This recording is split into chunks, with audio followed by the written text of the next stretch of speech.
राहुरी शहरात वाळूची अवैध वाहतूक करणाऱ्यांविरोधात गुन्हे शाखेची कारवाई। आरोपीकडून 3,20,000 रुपये किमतीचा मुद्देमाल जप्त। माननीय श्री मुमुक्का सुदर्शन पोलीस अधीक्षक अहिल्यानगर यांच्या आदेशान्वये पोलीस निरीक्षक किरण कुमार कबाडी यांच्या मार्गदर्शनाखाली स्थानिक गुन्हा शाखेचे पोलीस उपनिरीक्षक संदीप मुरकुटे, पोलीस अंमलदार भगवान थोरात, रमेशराजा अत्तार, प्रकाश मांडगे, विशाल तनपुरे, चालक उत्तरेश्वर मोराळे यांचे पथक तयार करून अवैध वाळू उपसा व वाहतूक करणाऱ्या इसमांविरुद्ध कारवाई करण्याकामी पथक रवाना केले।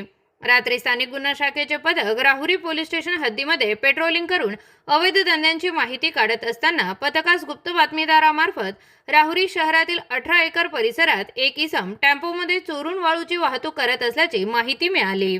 पथकाने तत्काळ राहुरी शहरातील 18 एकर परिसरात जाऊन सापळा रचून थांबले असता तेव्हा टेम्पो येताना दिसला।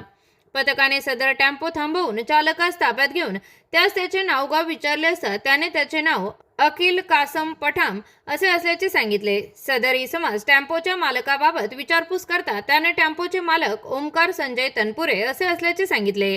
आरोपीच्या कब्जातून 20,000 रुपये किमतीची 2 ब्रास वाळू, 3 लाख रुपये किमतीचा एक टाटा कंपनीचा 460 टेम्पो असा एकूण 3,20,000 रुपये किमतीचा मुद्देमाल जप्त करण्यात आला आहे। ताब्यातील आरोपी विरुद्ध राहुरी पोलीस ठाणे येथे गुन्हा दाखल करण्यात आला असून पुढील तपास राहुरी पोलीस ठाणे करत आहे।